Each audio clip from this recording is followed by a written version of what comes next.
What happens when someone with a humble farming background finds herself in the cockpit of America's most advanced fighter jet, surrounded by pilots who believe bloodline matters more than skill? Captain Zara Kensington was about to discover that sometimes the most unlikely heroes emerge from the most ordinary places. But when a crisis struck that would test every pilot's abilities to their absolute limit, nobody expected the farm girl from Nebraska to be the one who would save them. Well, this is her story. Before we jump back in, tell us where you're tuning in from. And if this story touches you, make sure you're subscribed, because tomorrow I've saved something extra special for you. I'm Captain Zara Kensington, and my journey to becoming one of the most elite fighter pilots in the United States Air Force began in the most unlikely place imaginable. Millbrook Falls, Nebraska, population 847, where the tallest structure was the grain elevator, and the most exciting event each year was determining whose prize bull would win the county fair. My childhood was spent not in suburban comfort or military housing, but on 400 acres of cornfields and soybeans that had been in my family for 3 generations. My father, Henrik Kensington, was a weathered man with calloused hands who spoke more to his crops than to people. But Henrik had one passion that set him apart from every other farmer in 3 counties. He owned and operated Kensington Agricultural Aviation, a modest crop-dusting business with 3 aging Cessna aircraft that he maintained with the devotion other men reserved for classic cars. Those planes were held together by determination, spare parts, and my father's stubborn refusal to admit when something was beyond repair. While my classmates spent their afternoons at soccer practice or hanging out at the local diner, I was in the cockpit of a 1978 Cessna 188, learning to read wind patterns like scripture and understanding the delicate dance between machine and sky. By the time I turned 16, I had logged more flight hours than most commercial pilots accumulate in their first year of employment. The cockpit felt more natural to me than my own bedroom, and the hum of the engine was more comforting than any lullaby. But in Millbrook Falls, dreams were expected to stay grounded.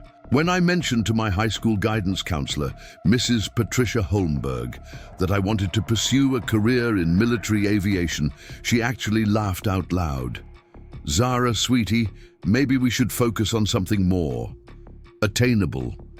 Have you considered the community college's agricultural program, or perhaps nursing?" The condescension in her voice was unmistakable, but it only fueled the fire that was already burning inside me. 6 years later, in March 2024, I found myself stationed at Razor Ridge Air Base in Nevada, one of only 12 pilots selected nationwide, for the most prestigious assignment in modern military aviation, the F-35 Lightning II Advanced Combat Program. The F-35 wasn't just another fighter jet. It was a technological marvel worth over $80 million, equipped with stealth capabilities, advanced radar systems, and enough computing power to run a small city. Only the absolute best of the best were chosen to fly these machines. And somehow, the farm girl from Nebraska had made the cut. The problem was that I was the only pilot in the program who hadn't emerged from what the military establishment considered the proper channels. Every other pilot came from a family where military service was a tradition passed down like heirloom silver. They had attended prestigious military academies, grew up on bases around the world, and spoke the language of military protocol as their native tongue. I, on the other hand, had attended Nebraska State University on an ROTC scholarship, worked nights at a truck stop to pay for my textbooks, and learned military etiquette from YouTube videos and library books. My squadron commander was Colonel Marcus Blackwood, a man whose very presence commanded attention and whose family tree read like a chapter from military history. His grandfather, Brigadier General William Blackwood, had been a legendary pilot. During World War II, credited with shooting down 17 enemy aircraft over the Pacific. His father, Colonel Harrison Blackwood, had been an ace during the Vietnam War and later served as a test pilot for experimental aircraft. Marcus himself had graduated top of his class from the Air Force Academy, earned a master's degree from Harvard, and had been flying F-22 Raptors before most people even knew they existed. Standing 6 feet 4 inches tall with silver temples and a jaw that could have been carved from granite, Colonel Blackwood looked like he had been assembled in a factory that specialized in producing perfect military officers. His uniforms were always immaculate, his shoes polished to a mirror shine, and his office walls were covered with commendations, photographs with senators and generals, and certificates from every prestigious military institution in the country. The other pilots in our squadron weren't much different. Lieutenant Commander Ashton Thorne came from a family that had been in military aviation since the Wright brothers first took flight. His great-grandfather had been one of the original members of the Flying Tigers. His grandfather had flown reconnaissance missions during the Cold War, and his father was currently a 2-star general overseeing operations in the Pacific Theater. Ashton himself had attended the Naval Academy, where he graduated summa cum laude before transferring to the Air Force for the F-35 program. Captain Dmitry Valekes was the son of 4-star General Roberto Valekes, who had commanded operations in 3 different conflicts and was currently being considered for chairman of the Joint Chiefs of Staff. Dmitry had grown up on military bases around the world, spoke 4 languages fluently, and had been accepted to both Harvard and Yale before choosing the Air Force Academy instead. These men didn't just fly military aircraft. They had been groomed from birth to command the daring skies. They had formed an informal group they called the Heritage Squadron, a name that sounded impressive, but was really just a polite way of reminding everyone that they came from the right families, went to the right schools, and belonged in ways that someone like me never could. During briefings, they would reference shared experiences from their academy days, mention family friends who were admirals or generals, and speak in a coded language of privilege that excluded anyone who hadn't grown up in their rarefied world. My first real taste of their attitude came during my 2nd week at Razor Ridge, during what was supposed to be a routine morning briefing. Colonel Blackwood stood at the front of the room, his posture perfect and his voice carrying the authority that came from decades of command. "Gentlemen and lady," he began, his eyes briefly flicking toward me with what I could only describe as reluctant acknowledgement. The F-35 Lightning II represents the pinnacle of American military aviation technology. It is not merely an aircraft. It is a weapon system that requires pilots of exceptional caliber, pilots who understand not just the mechanics of flight, but the weight of the responsibility they carry. Preparing and narrating this story took us a lot of time, so if you are enjoying it, subscribe to our channel. It means a lot to us. Now back to the story. He paused dramatically, his gaze settling on me for several uncomfortable seconds. This program demands pilots with a certain pedigree. Men and women who have been shaped by tradition, who understand excellence not as an achievement, but as a birthright. The implication was unmistakable, and I felt my cheeks burn with a mixture of anger and embarrassment. Ashton Thorne couldn't resist chiming in. "Speaking of backgrounds, Colonel, I heard our newest addition learned to fly in crop dusters. I hope the transition to something a bit more sophisticated won't be too overwhelming." His comment drew chuckles from several of the other pilots, and I felt my hands clench into fists under the table. Dmitry Valekes added his own contribution to the conversation. "Well, we all have to start somewhere, right? Though I imagine there's quite a difference between dusting corn and flying a stealth fighter. Different skill sets entirely." More laughter rippled through the room, and I realized that this wasn't going to be an isolated incident. These men had already decided that I didn't belong, and they were going to make sure I knew it. But what really stung was Colonel Blackwood's response. Instead of shutting down the inappropriate comments, he simply smiled thinly and said, "Well, I suppose we'll see if agricultural aviation translates to combat readiness. The F-35 has a way of revealing a pilot's true capabilities." The message was clear. He expected me to fail. And when I did, it would confirm everything he already believed about pilots who didn't come from the right background. Over the following weeks, the subtle harassment became a daily routine. During training exercises, my radio communications would mysteriously experience technical difficulties, forcing me to miss crucial instructions.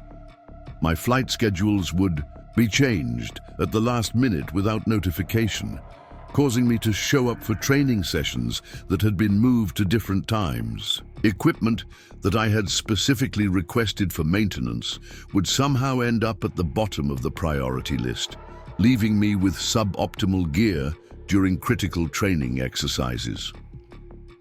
The psychological warfare was perhaps even more effective than the practical sabotage. During meals in the officers' mess, conversations would stop when I approached tables, only to resume with pointed discussions about family military traditions, exclusive social events, and inside jokes that I couldn't possibly understand. When I tried to contribute to discussions about flight tactics or aircraft systems, my suggestions were either ignored entirely or dismissed with condescending explanations about why my ideas wouldn't work in real military aviation. Ashton seemed to take particular pleasure in these encounters. "You know, Zara," he said one afternoon as we were reviewing flight data, "it's admirable that you've made it this far, really. But there's a reason why military aviation has always been dominated by certain families. It's not just about flying, it's about understanding the culture, the expectations, the unspoken rules that can't be taught in flight school." His tone was friendly enough, but the underlying message was poison wrapped in silk. The isolation was perhaps the hardest part to endure. While the other pilots would gather for informal strategy sessions, social events, and networking opportunities that could advance their careers, I found myself excluded from these gatherings. Invitations would be extended to everyone except me. Plans would be made in my presence, but without my inclusion. And I began to feel like a ghost, haunting the edges of their elite circle. But the real breaking point came during our first major training evaluation, a complex simulation designed to test our abilities in high-stress combat scenarios.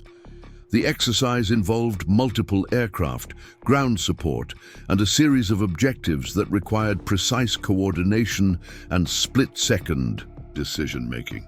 I had spent weeks preparing for this evaluation, studying every detail of the mission parameters and practicing the required maneuvers until they became second nature. On the morning of the evaluation, I arrived at the hangar to find that my F-35 had been assigned a different aircraft number than the one I had been training with for weeks. This might not seem significant to outsiders, but every aircraft has unique characteristics, subtle differences in handling and performance that pilots learn to compensate for through experience. Being assigned a different aircraft on the day of a major evaluation was like asking a concert pianist to perform with an unfamiliar piano. When I questioned the change, the maintenance chief, Staff Sergeant Rodriguez, looked genuinely confused. "I'm sorry, Captain, but the assignment came directly from Colonel Blackwood's office.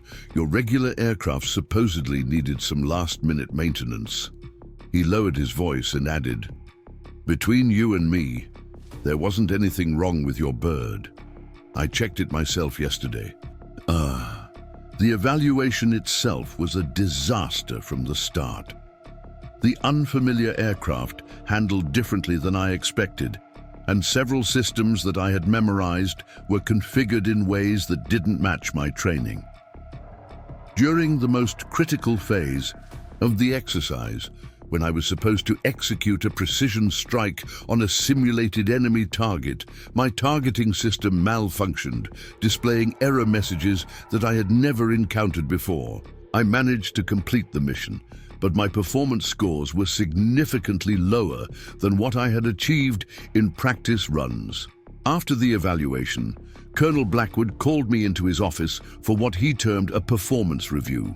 His office was a shrine to military excellence, with photographs of him receiving awards, shaking hands with generals, and standing beside various aircraft he had flown throughout his career. Behind his desk hung a painting of his grandfather's World War II squadron, a constant reminder of the legacy he represented. "Captain Kensington," he began, settling into his chair with the satisfied expression of a man who was about to deliver news he had been anticipating. "I have to say, your performance today was concerning. The F-35 program demands excellence at every level, and what I witnessed in that simulation was far from excellent." He opened a folder on his desk and began reading from what I assumed was my evaluation report. "Poor target acquisition, inadequate response to system malfunctions, and overall performance that fell well below the standards we expect from our pilots." He looked up at me with what he probably thought was paternal concern.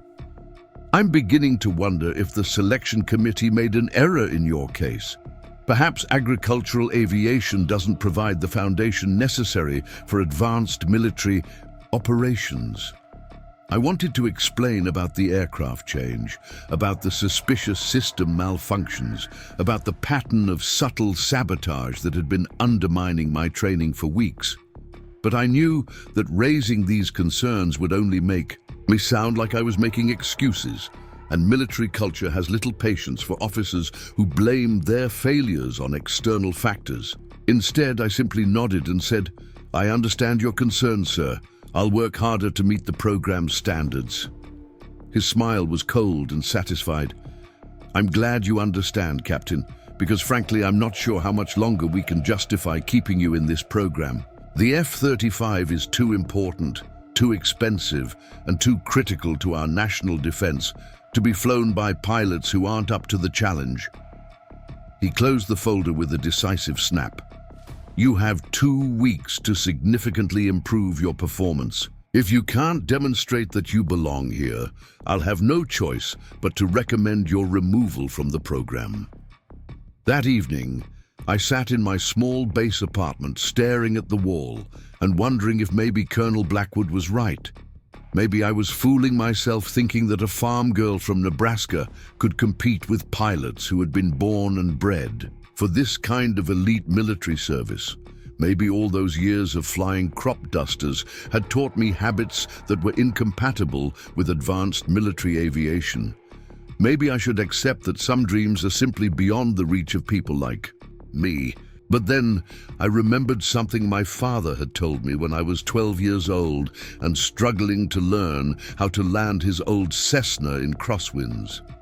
"Zara," he had said, his voice carrying the wisdom that comes from a lifetime of working with machines and weather and the unpredictable nature of both, flying isn't about being perfect. It's about being adaptable. The best pilots aren't the ones who never encounter problems. They're the ones who find solutions when everything goes wrong. I realized that I had been approaching this challenge all wrong. Instead of trying to prove that I belonged in their exclusive club, I needed to focus on what I actually came here to do: fly the most advanced fighter aircraft in the world and serve my country to the best of my abilities. I couldn't control their prejudices or their attempts to sabotage my success, but I could control my own preparation, my own dedication, and my own response to the challenges they placed in my path. Over the next week, I threw myself into training with an intensity that bordered on obsession. I arrived at the hangar before dawn and stayed until after dark, practicing every maneuver, studying every system, and familiarizing myself with every possible variation of aircraft configuration. I reviewed hours of flight data, analyzed the performance characteristics of different F-35 variants, and even spent my off-duty time in the flight simulators, running scenarios over and over until my responses became automatic. But I also began to notice things that I had missed before. Small inconsistencies in the way my training schedules were managed, patterns in the equipment failures that seemed to occur at the most inconvenient times, and the way certain support personnel would avoid making eye contact when they delivered news about maintenance issues or schedule changes. It became clear that the sabotage was more systematic than I had initially realized, and I began to wonder just how far Colonel Blackwood and his supporters were willing to go to prove their point about my unsuitability for the program. The breakthrough came on a Thursday morning when I arrived early for what was supposed to be a routine maintenance check on my assigned aircraft. The hangar was still mostly empty, with only a few technicians performing their pre-dawn inspections.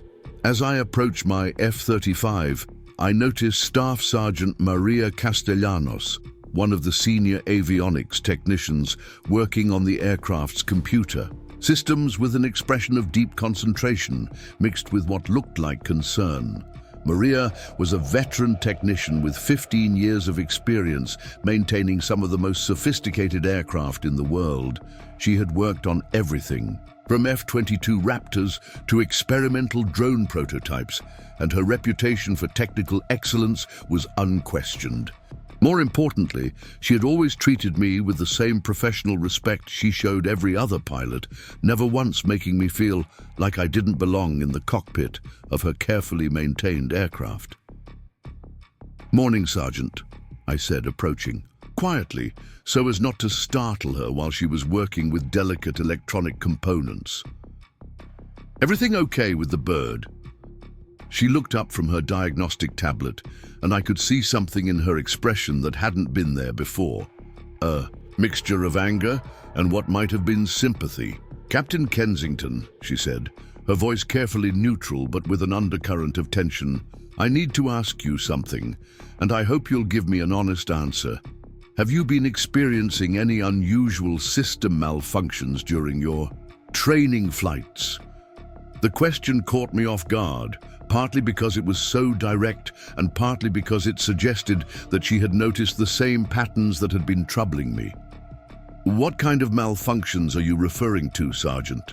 She glanced around the hangar to make sure we weren't being overheard, then moved closer and lowered her voice. "Navigation errors that don't show up in post-flight diagnostics, communication, systems that work perfectly during ground checks but fail during critical mission phases, targeting computers that display error messages that aren't in any technical manual." She paused and looked directly into my eyes. "The kind of malfunctions that would be almost impossible to detect unless someone knew exactly what to look for and when to look for it." My heart began to race as I realized the implications of what she was suggesting. "Are you saying that these problems aren't random equipment failures?" Maria's expression hardened.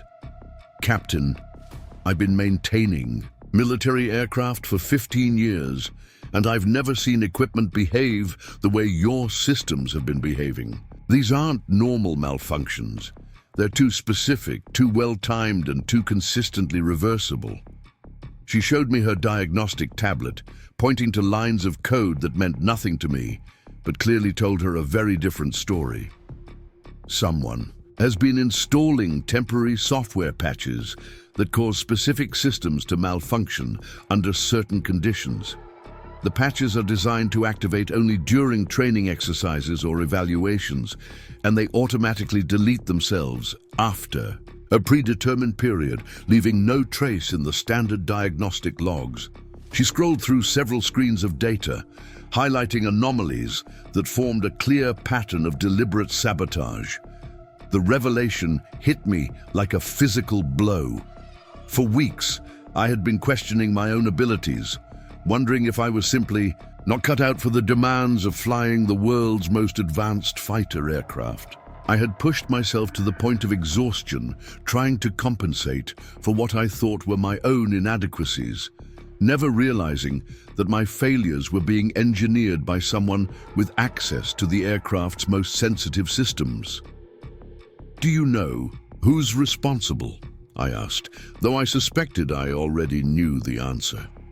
Maria's expression became carefully neutral again, the look of someone who understood the delicate politics of military hierarchies and the potential consequences of making accusations against superior officers. "I can tell you that these modifications require very high-level system access codes, the kind that are only available to senior officers with administrative privileges.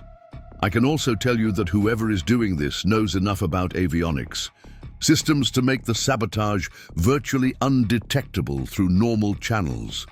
She handed me a small data storage device. "This contains copies of all the diagnostic logs from your aircraft over the past month, including the hidden subroutines that have been causing your system failures.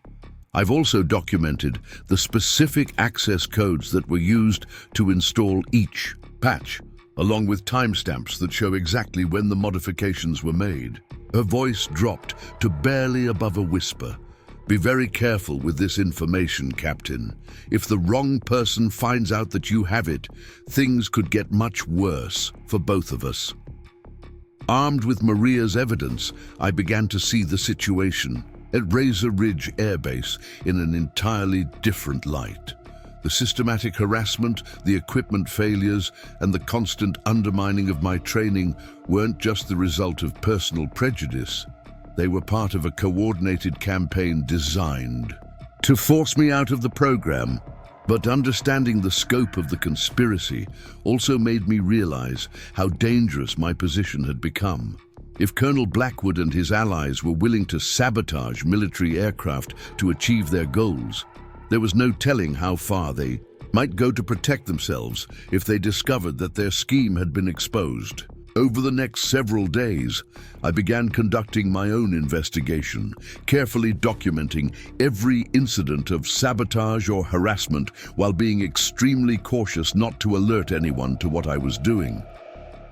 I started arriving at the base at different times, taking different routes through the facility and varying my routines in ways that would make it harder for anyone to predict my movements or plant additional sabotage devices. I also began reaching out to contacts from my previous assignments, carefully probing for information about Colonel Blackwood's career and reputation.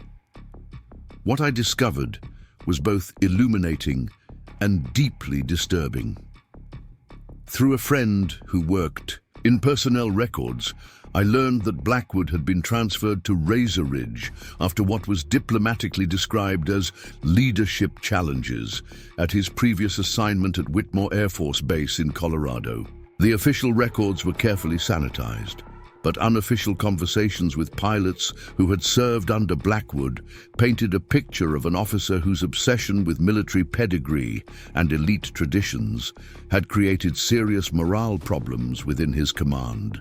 2 highly qualified pilots had requested transfers from his squadron, citing what they described as a toxic command environment that favored connections over competence.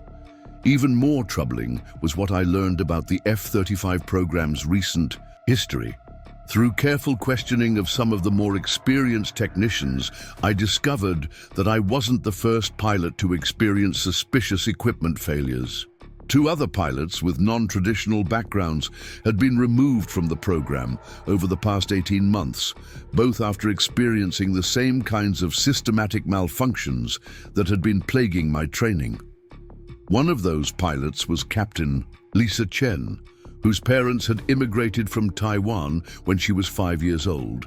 Despite graduating at the top of her class from flight school and earning commendations for her performance in previous assignments, she had been dismissed from the F-35 program after a series of training accidents that were attributed to pilot error. The other was Captain Miguel Santos, the son of a maintenance worker who had earned his way into the Air Force through an ROTC scholarship at a state university.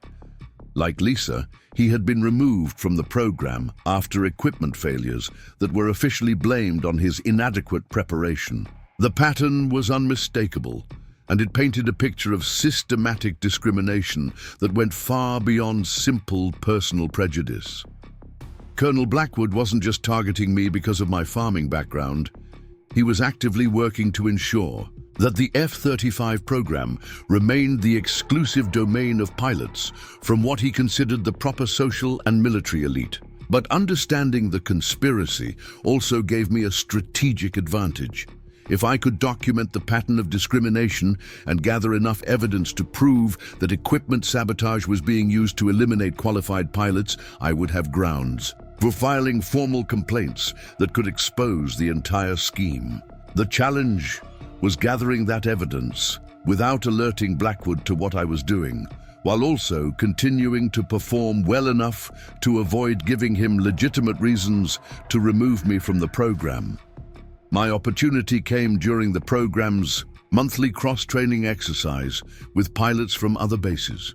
The exercise was designed to test our ability to coordinate with unfamiliar aircraft and personnel, simulating the kind of joint operations that were becoming increasingly common in modern military conflicts. Pilots from 3 different bases would converge on Razor Ridge for a week of intensive training, bringing their own aircraft and support personnel. Among the visiting pilots was someone I recognized immediately, Captain Rebecca Martinez, who had been one of my instructors during advanced flight training 2 years earlier. Rebecca was known throughout the Air Force as one of the most skilled and principled officers of her generation, someone who had earned her reputation through pure competence and who had zero tolerance for the kind of political games that had been making my life miserable. During a brief moment when we found ourselves alone in the pilot's lounge, I made a decision that I knew could either save my career or destroy it completely. "Rebecca," I said, keeping my voice low and casual, "I need to ask you something confidential. During your career, have you ever encountered situations where qualified pilots were being systematically pushed out of programs for reasons that had nothing to do with their flying abilities?" Her expression immediately became serious, and she glanced around to make sure we weren't being overheard. "That's a very specific question, Zara. Are you asking for a reason?" I took a deep breath and made the commitment that would change everything. "I have evidence that someone in the F-35 program has been sabotaging aircraft systems to cause training failures, specifically targeting pilots who don't come from traditional military families." I pulled out the data storage device that Maria had given me. "I have documented proof of software patches that cause system malfunctions, along with access logs that show when and how the sabotage was implemented." Rebecca's eyes widened as she processed the implications of what I was telling her. "Zara, do you understand how serious these allegations are? If what you're saying is true, we're talking about criminal conduct that could endanger lives and compromise national security. But if you're wrong, or if you can't prove these claims, your career will be over." "I understand the risks," I replied, "but I also understand that if I don't do something, other qualified pilots will continue to be eliminated from this program for all the wrong reasons. And eventually, that's going to compromise our military readiness in ways that could have devastating consequences." Rebecca studied my face for several long moments, clearly evaluating both the credibility of my claims and my motivations for making them. Finally, she nodded. "I need to see your evidence, all of it, and I need you to walk me through every incident you've documented with dates, times, and witness information where available."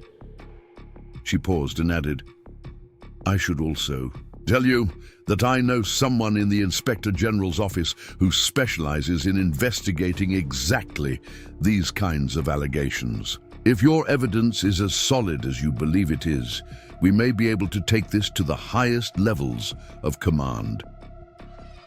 Over the next 2 days, Rebecca and I worked together to organize and analyze the evidence I had gathered. She brought a level of strategic thinking and investigative experience that I simply didn't possess, helping me to identify patterns and connections that I had missed. She also provided context about military regulations and procedures that would be crucial for presenting our case to the Inspector General's office. What emerged from our analysis was a picture of systematic corruption that was even more extensive than I had initially realized. The software patches that had been sabotaging my aircraft weren't just random acts of harassment. They were part of a sophisticated system designed to create plausible deniability while eliminating pilots who didn't fit Blackwood's vision of military elite. The timing of the malfunctions, the specific systems that were targeted, and the way the evidence was programmed to self-destruct all pointed to someone with both high-level technical knowledge and administrative access to the most sensitive aspects of the F-35 program. Rebecca also helped me understand the broader implications of what we had discovered. If Blackwood is willing to sabotage training exercises, she explained, there's a real possibility that he might escalate to even more dangerous actions if he feels threatened. We need to be extremely careful about how we proceed, because once we file formal complaints, there's no going back. The plan we developed was both simple and risky. Rebecca would use her contacts in the Inspector General's office to arrange a confidential meeting where I could present my evidence to investigators who specialized in military corruption cases. In the meantime, I would continue my training as if nothing had changed, being careful not to give any indication that I suspected sabotage or was planning to expose the conspiracy. But before we could implement our plan, events took a turn that none of us could have anticipated. On the third day of the cross-training exercise, a massive storm system moved across Nevada, bringing with it the kind of severe weather conditions that tested even the most experienced pilots. Visibility dropped to near zero, winds reached dangerous speeds, and the combination of rain, hail, and lightning created flying conditions that would challenge any aircraft, even one as advanced as the F-35. Colonel Blackwood made the decision to cancel all training flights for the day, a reasonable precaution given the severity of the weather. But as the afternoon progressed, we received an emergency communication from a civilian aircraft that had been caught in the storm. A small medical transport plane carrying a critically injured child to a hospital in Las Vegas had been forced to make an emergency landing at a small airstrip about 50 miles from Razor Ridge.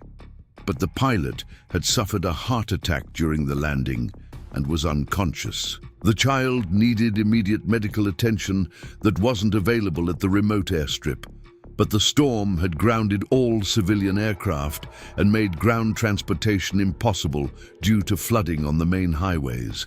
The only option was a military rescue mission, but the weather conditions were so severe that even our most experienced pilots were hesitant to attempt a flight. As we stood in the operations center, listening to increasingly desperate radio calls from the medical personnel at the remote airstrip, Colonel Blackwood faced a decision that would test everything he claimed to believe about military excellence and the responsibilities of command.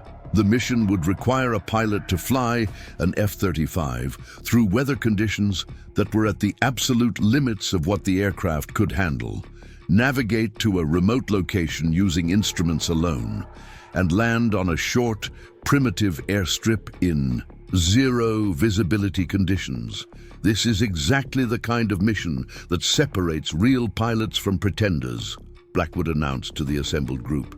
Which of you has the skill and the courage to take on this challenge? The silence that followed Colonel Blackwood's challenge was deafening. Around the operations center, Some of the most elite pilots in the United States Air Force exchanged uncertain glances, each weighing the enormous risks of attempting a rescue mission in conditions that pushed far beyond the normal operational parameters of even the most advanced aircraft. The weather reports continued to paint an increasingly grim picture: visibility near zero, sustained winds exceeding 40 knots with gusts up to 60, severe turbulence, and electrical activity that could interfere with navigation and communication systems. Ashton Thorne was the first to speak, his voice carefully modulated to project confidence while revealing his underlying uncertainty. "Colonel, I've logged over 800 hours in the F-35, including extensive bad weather training. I could attempt the mission, though I have to say these conditions are right at the edge of what's advisable, even for experienced pilots." He paused, clearly hoping that someone else might volunteer so he wouldn't have to make the attempt. Dmitry Valequez nodded in agreement. "I've flown in similar conditions during training exercises in Alaska, but this combination of factors, the visibility, the winds, the primitive landing strip, it's going to be extremely challenging for anyone." His tone suggested that while he was willing to try, he wasn't confident about his chances of success. Captain Rebecca Martinez stepped forward, her expression serious. "I've done emergency landings in adverse conditions, but I have to be honest, I'm not familiar enough with the specific handling characteristics of the F-35 in this kind of weather to guarantee a successful outcome. The risk of losing both the aircraft and the pilot might outweigh the potential for a successful rescue." One by one, the other visiting pilots offered similar assessments. Each was clearly skilled and experienced, but the combination of unfamiliar aircraft, extreme weather, and the pressure of a life-or-death mission created variables that even the most confident pilots were reluctant to take on. The radio continued to crackle, with increasingly desperate updates from the remote airstrip, where medical personnel were struggling to keep the injured child stable while waiting for help that might never come. Colonel Blackwood's expression grew darker with each pilot's reluctant admission of the mission's dangers. This was supposed to be his moment to demonstrate the superiority of elite military aviation, to show that pilots from the right backgrounds, with the proper training, could handle any challenge. Instead, he was faced with a room full of supposedly superior officers who were all finding reasons to avoid taking on the most important mission any of them had ever been asked to fly. "This is unacceptable," he finally declared, his voice carrying the frustration of someone whose carefully constructed worldview was being challenged by reality. "We have the most advanced fighter aircraft in the world, piloted by officers who are supposed to represent the pinnacle of military aviation excellence. How can none of you be willing to take on this mission?" It was then that I stepped forward, my heart pounding, but my voice steady. "Colonel, I'd like to volunteer for the mission."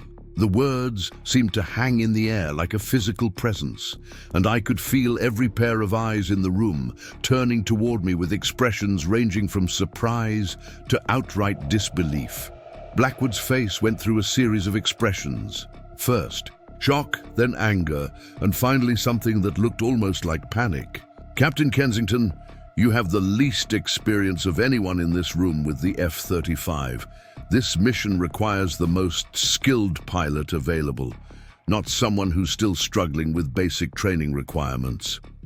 "With respect, sir," I replied, keeping my voice calm and professional despite the adrenaline coursing through my system. "I may have less experience with the F-35 than some of the other pilots here, but I have more experience than anyone in this room with flying in exactly these kinds of conditions. I've been flying in severe weather since I was 16 years old, navigating by instruments through storms that would ground most aircraft, and landing on improvised strips that make that remote airstrip look like a major airport." I could see Rebecca Martinez nodding slightly, understanding immediately what I was referring to.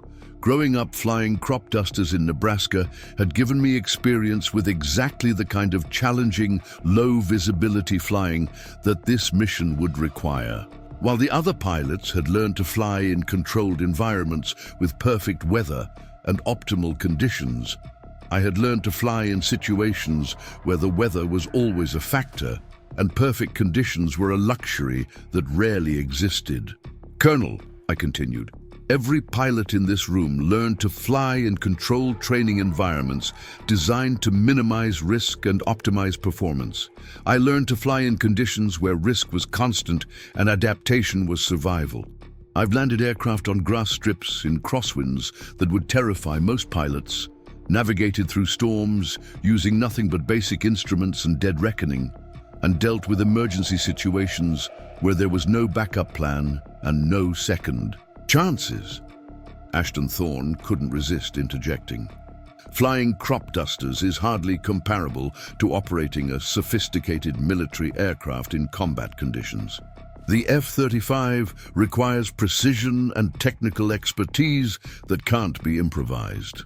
His tone carried the same condescension that had characterized all of his interactions with me, but now it seemed particularly inappropriate given the circumstances. "You're absolutely right," I replied, turning to face him directly. "The F-35 does require precision and technical expertise, but it also requires the ability to adapt when systems fail, to make decisions when information is incomplete, and to maintain control when conditions are far from ideal. Those are exactly the skills that crop dusting teaches, because in agricultural aviation, every flight involves some combination of equipment that's not quite perfect, weather that's not quite cooperative, and landing strips that are definitely not ideal." Colonel Blackwood was clearly struggling with the situation. On one hand, he desperately needed someone to attempt the rescue mission, both to save the child and to demonstrate the capabilities of his elite squadron. On the other hand, the thought of allowing me to be the pilot who succeeded where all of his carefully selected elite pilots had hesitated was clearly causing him tremendous anxiety. "Captain Kensington," he said finally, "even if I were to consider your request, the fact remains that you've had significant performance issues during your training here. Your evaluation scores have been consistently below standard, and you've experienced more equipment malfunctions than any other pilot in the program. How can I justify sending you on the most critical mission we've faced when your track record suggests you're not ready for this level of responsibility?" This was the moment I had been waiting for, the opportunity to reveal what I had discovered about the systematic sabotage that had been undermining my training. But I also realized that making those accusations now, in front of everyone, would create exactly the kind of confrontation that could derail the rescue mission and potentially cost a child's life. Instead, I chose a different approach. "Colonel, you're right that I've had equipment problems during my training, but I've also successfully completed every mission despite those problems. When my navigation system failed, I completed the course using backup instruments. When my communication system malfunctioned, I maintained formation and followed visual cues. When my targeting computer displayed error messages, I adapted and still achieved acceptable accuracy." I paused and looked directly into his eyes. "Every failure taught me how to succeed when everything goes wrong, which is exactly what this mission is going to require." Rebecca Martinez stepped forward again, her voice carrying the authority of someone whose opinion commanded respect. "Colonel, if I may offer an observation, Captain Kensington is the only pilot here who's volunteering for this mission without expressing reservations about her ability to complete it successfully. That suggests either remarkable confidence or remarkable experience with exactly these kinds of challenging conditions. Or remarkable foolishness," Dmitry Valekes muttered, though his comment lacked the conviction it might have carried earlier. The radio crackled again with another Urgent update from the remote airstrip. The medical personnel reported that the child's condition was deteriorating rapidly, and they estimated that they had perhaps an hour before the situation became irreversible. The weather report showed no signs of improvement, and if anything, conditions were continuing to worsen as the storm system intensified. Colonel Blackwood stared at me for several long moments, clearly weighing options that all carried significant risks. Finally, he spoke with the tone of someone making a decision he desperately didn't want to make. "Captain Kensington, I'm going to authorize you to attempt this mission, but I want it clearly understood that this is against my better judgment. You will follow all prescribed protocols, maintain constant radio contact, and abort the mission immediately if conditions become too dangerous to continue." He turned to address the other pilots in the room. "I want a full support team coordinating this mission, weather updates, navigation assistance, and emergency procedures if something goes wrong. Captain Martinez, I'm putting you in charge of mission coordination from this end." As the room erupted into activity, with personnel rushing to prepare for the mission, I felt a mixture of determination and terror that I had never experienced before. This was the opportunity I had been waiting for, the chance to prove that skill and dedication mattered more than background and connections, but it was also potentially the most dangerous flying I would ever attempt, with the life of an innocent child depending on my ability to succeed where others had been afraid to try.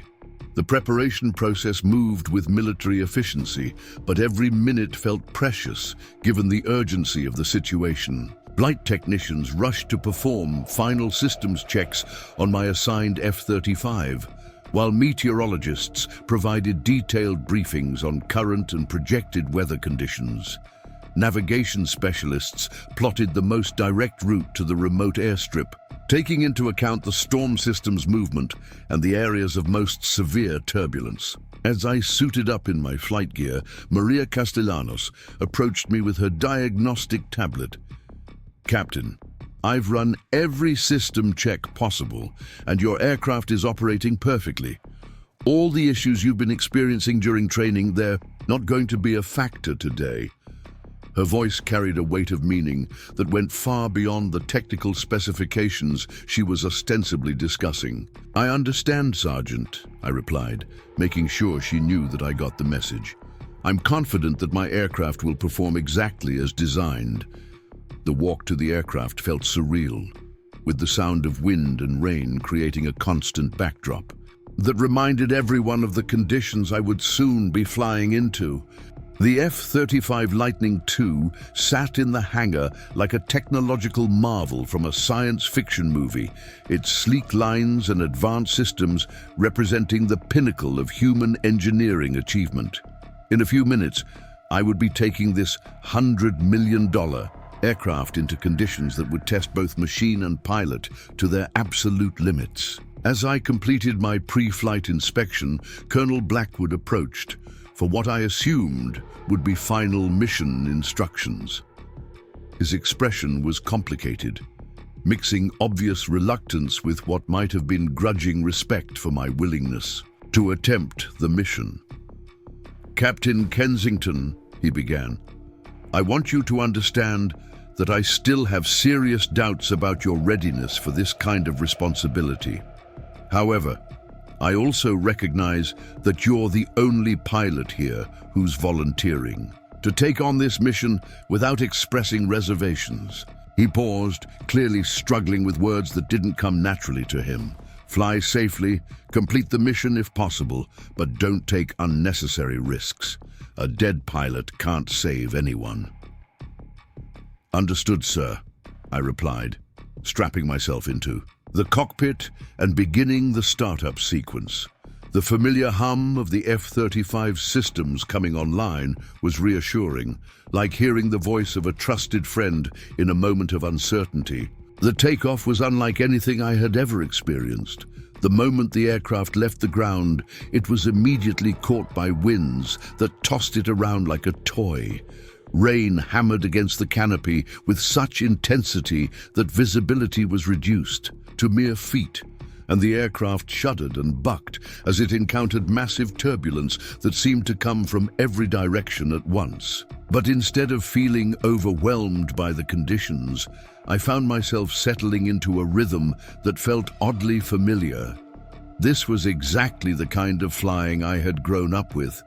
Uncertain conditions, limited visibility, and the constant need to adapt to changing circumstances. The F-35's advanced systems provided information and capabilities that far exceeded anything I had access to in those old crop dusters.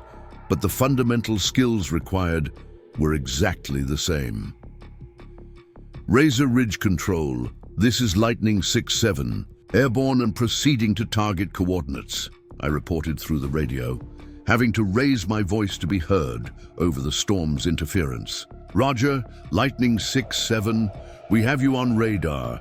Current weather at your destination shows visibility less than 1/4 mile, winds gusting to 55 knots, and moderate to severe turbulence reported by the last aircraft to attempt approach, came Rebecca's voice through the static. Recommend extreme caution and be prepared to abort if conditions exceed safe parameters. Copy control, proceeding with mission. The understatement of the century, considering that I was flying a fighter jet through what amounted to a hurricane, to attempt a landing on a grass strip that probably wasn't designed for anything larger than a Cessna. The flight to the remote airstrip took nearly 40 minutes that felt like hours. Every few seconds brought new challenges, wind shears that dropped the aircraft hundreds of feet in seconds, electrical activity that interfered with navigation, systems and visibility that varied between almost nothing and completely nothing.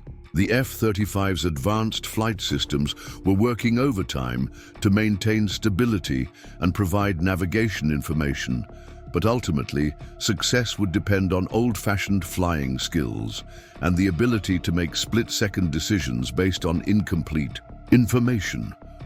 As I approached the coordinates for the remote airstrip, the reality of what I was attempting began to sink in. Through the storm, I could barely make out the faint outline of what appeared to be a grass runway, maybe 3,000 feet long and completely unlit. There were no approach lights, no instrument landing systems, and no margin for error. I would have to rely entirely on visual references and dead reckoning to line up an approach in conditions where most pilots wouldn't even attempt to find the airstrip, much less land on it. Lightning 6-7, this is remote medical base, came a new voice through the radio, tight with stress and hope. We can see your aircraft on approach. Our patient is critical and deteriorating rapidly. We have emergency vehicles standing by to transfer immediately upon your landing. Roger, medical base, beginning approach now. I started my descent, using every instrument available to maintain orientation while searching for visual references that would allow me to line up with the runway. The F-35's heads-up display provided crucial information about altitude, airspeed, and orientation, but landing would ultimately require the kind of seat-of-the-pants flying that couldn't be taught. In any classroom, the approach was terrifying. Crosswinds tried to push the aircraft off course every few seconds, requiring constant corrections that had to be made based more on feel than on visual references. The runway seemed to appear and disappear in the driving rain, and several times I thought I had lost it completely, only to catch a glimpse that allowed me to readjust my approach angle. At 500 feet above the ground, I could finally make out the runway clearly enough to judge my alignment. It wasn't perfect. I was slightly left of centerline and coming in faster than ideal, but it was close enough that I thought I could make it work. The key would be getting the aircraft on the ground quickly and then using every technique I knew to stop it before running out of runway. The touchdown was harder than any landing I had ever made in an F-35, but the aircraft's robust landing gear absorbed the impact without complaint. Immediately, I deployed every drag reduction system available and began applying maximum braking while fighting to keep the aircraft straight as crosswinds tried to push it off the narrow runway. The grass surface provided less traction than a paved runway, but the F-35's advanced braking systems adapted automatically to the conditions. With about 500 feet of runway remaining, the aircraft finally came to a stop. For a moment, I just sat in the cockpit, hardly believing that I had actually managed to land successfully. Then the urgency of the situation reasserted itself, and I quickly shut down the engines and opened the canopy to coordinate with the medical personnel who were already rushing toward the aircraft. The next few minutes were a blur of activity, as medical personnel transferred the injured child from their ambulance to the F-35's limited passenger space. The child, a 7-year-old girl named Emma, was unconscious but stable, and the medical team had done everything possible to prepare her for transport. However, the flight to the hospital would be even more challenging than the flight to the airstrip, because now I would be carrying a critically injured passenger who couldn't handle the kind of aggressive maneuvering that might be necessary to deal with severe turbulence. "Captain, we've done everything we can to stabilize her for transport," the lead medic, Dr. Sarah Williams, explained as they secured the child in the aircraft. "But she needs surgery within the next 30 minutes, or we're going to lose her. Can you get us to Las Vegas that quickly?" "I'll get us there," I promised, though I knew that the return flight would be even more challenging than the approach had been. Not only would I be flying in the same severe weather conditions, but I would also have to maintain a much smoother flight profile to avoid further injuring the child. The takeoff from the grass strip was another adventure entirely. The F-35 was heavier now with the additional passenger. The runway was shorter than ideal, and the crosswinds were even stronger than they had been during landing. I used every foot of available runway and quite a bit of the F-35's impressive power-to-weight ratio to get airborne, but we managed to clear the trees at the end of the strip with room to spare. The flight to Las Vegas required a completely different approach than the outbound leg. Instead of fighting through the turbulence, I had to find ways to fly around it or through the smoothest parts of the storm system. This meant taking a longer route and accepting lower altitudes where the weather was often worse, but where the ride was smoother. The F-35's advanced weather radar system was invaluable for identifying areas of severe turbulence and finding flight paths that minimized the rough air. Lightning 6-7. This is Las Vegas approach control. We have emergency medical personnel standing by and a clear approach to runway 27 left. Current conditions are winds 270 at 25, gusting to 35, visibility 3 miles in heavy rain, ceiling 1,000 feet overcast. Roger, Las Vegas approach. Request priority handling for medical emergency. The conditions at Las Vegas were significantly better than what I had been dealing with, but they were still challenging enough that a normal approach would require careful attention to wind corrections and visibility limitations. The approach to Las Vegas was almost anticlimactic after everything I had been through. The runway was long, well-lit, and equipped with every navigation aid imaginable. The crosswinds were manageable, and while the visibility wasn't perfect, it was good enough that I could see the runway clearly throughout the entire approach. The landing was smooth and precise, exactly the kind of textbook approach that would have made any flight instructor proud. As soon as the aircraft stopped, medical personnel rushed out to transfer Emma to a waiting ambulance. Dr. Williams paused just long enough to clasp my shoulder and say, "Captain, you just saved that little girl's life.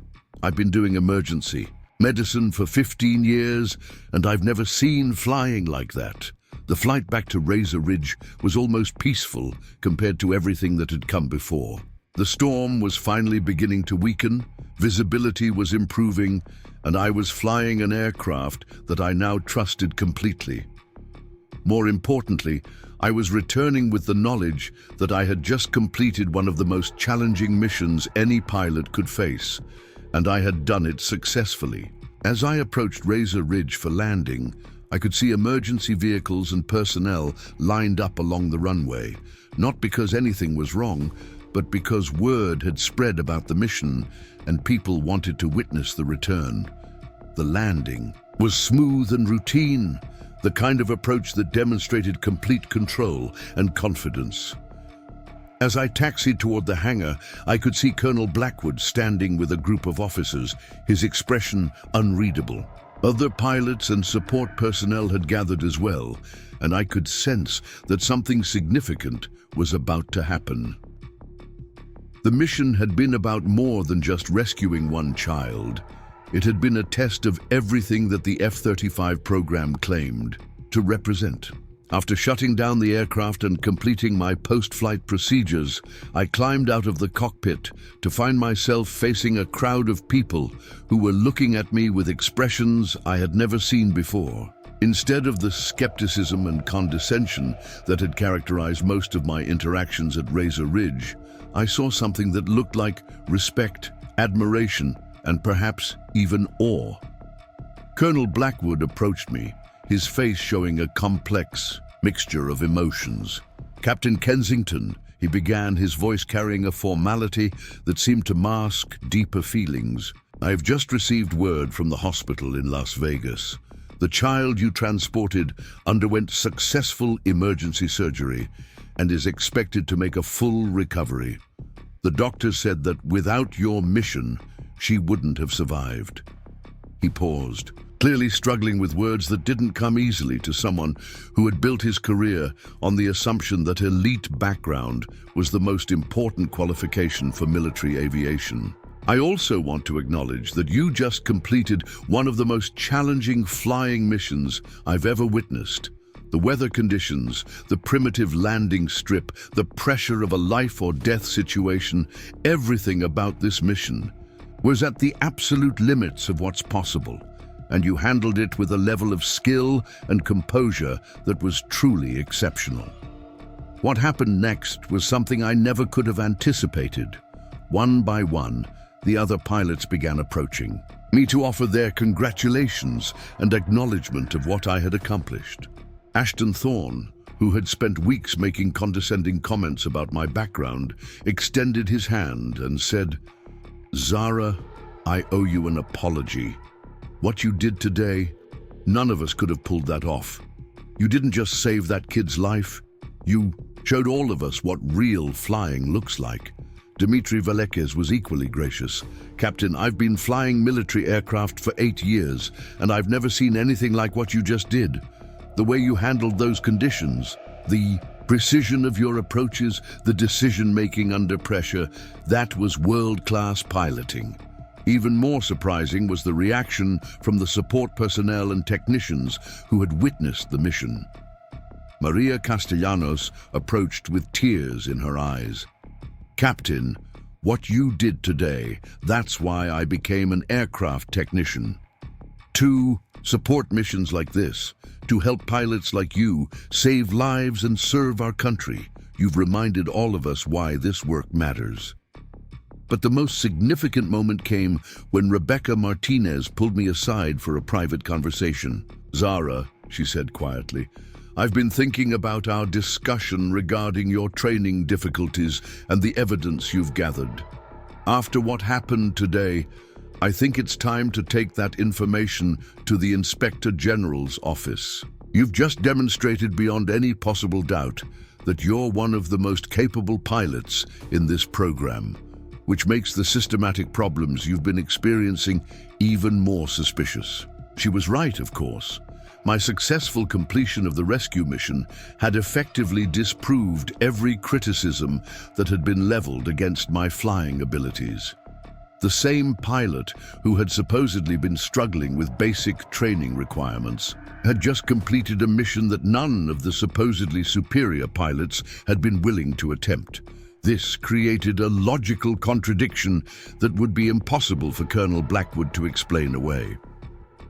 Over the next several days, the story of The rescue mission spread throughout the military aviation community and beyond. News outlets picked up the story of the young pilot who had flown through a severe storm to save a child's life. And while military protocol prevented them from identifying me by name, the basic facts of the mission became widely known. More importantly, the mission had been witnessed by pilots and personnel from multiple bases, creating a network of people who could testify to both my flying abilities and the circumstances surrounding the rescue. The meeting with the Inspector General's office took place exactly 1 week after the rescue mission. Rebecca had arranged for me to meet with Colonel Patricia Reynolds, a senior investigator who specialized in cases involving military corruption and abuse of power. The meeting was held in a secure conference room at a neutral location away from Razor Ridge and any potential interference from Colonel Blackwood or his allies. Colonel Reynolds was a no-nonsense officer with 30 years of military experience and a reputation for thoroughness that had made her one of the most respected investigators in the service. She reviewed my evidence with the methodical precision of someone who had seen every type of military scandal imaginable and knew how to separate facts from allegations. "Captain Kensington," she said, after spending nearly an hour reviewing the documentation I had provided, "this evidence is quite compelling. The pattern of software modifications, the timing of the malfunctions, and the access logs all suggest systematic sabotage of your training aircraft. Combined with the testimony from Sergeant Castellanos and the other evidence you've gathered, this constitutes a serious allegation of criminal misconduct." She leaned back in her chair and studied me carefully. "However, I have to ask, why?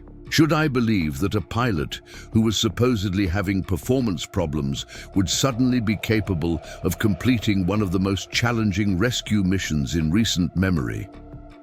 How do I reconcile the official training records with what happened last week?" "Colonel," I replied, "I think the rescue mission actually proves that the training problems were artificial. If I had really been struggling with basic flying skills, there's no way I could have completed that mission successfully. The fact that I was able to handle extreme weather conditions, navigate to a remote location, and land on a primitive airstrip suggests that my flying abilities were never the problem."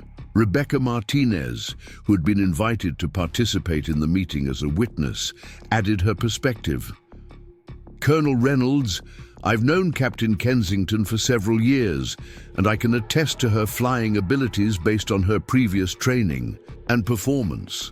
The pilot I observed during that rescue mission was the same skilled aviator I've always known her to be.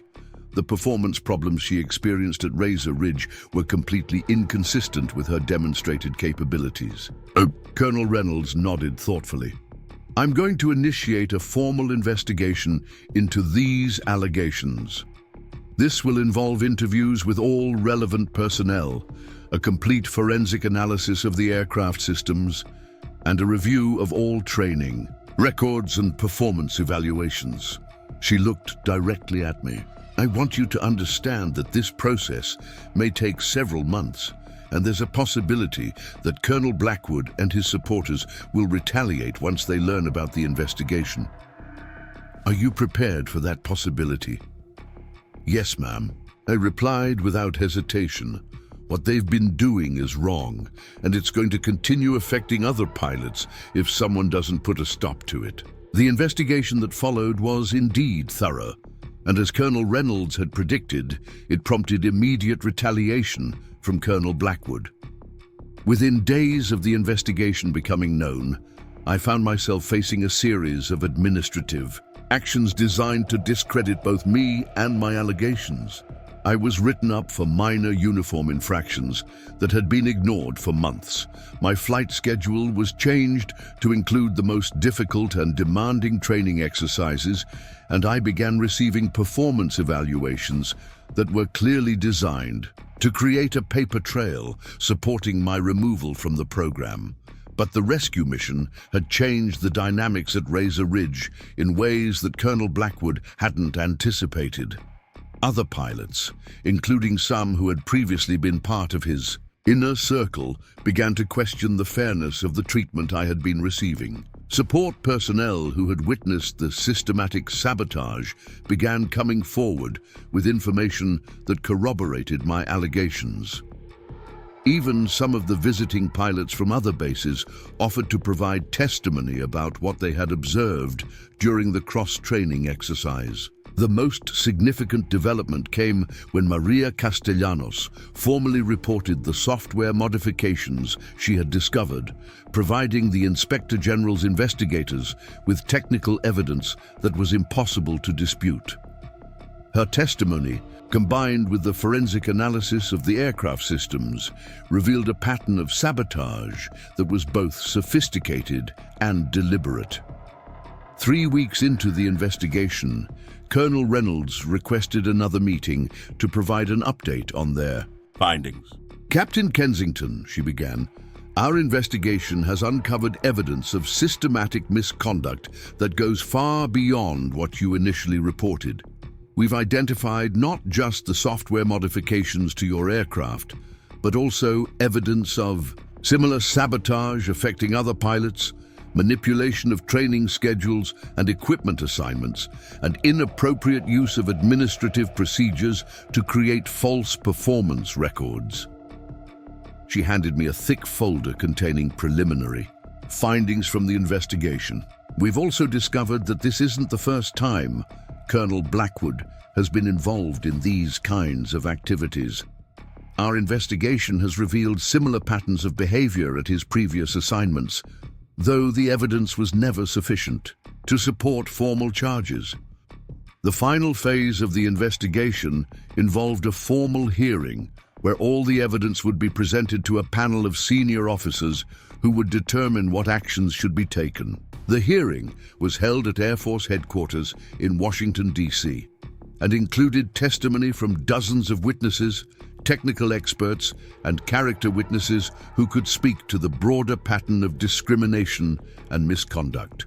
Colonel Blackwood's defense strategy was predictable, but ultimately ineffective. His attorney argued that the performance problems I had experienced were legitimate, that the rescue mission had been a fluke that didn't reflect my true capabilities, and that my allegations were motivated by a desire to deflect attention from my own inadequacies. However, this argument fell apart when confronted with the technical evidence of sabotage and the testimony of multiple witnesses who could attest to the systematic nature of the misconduct.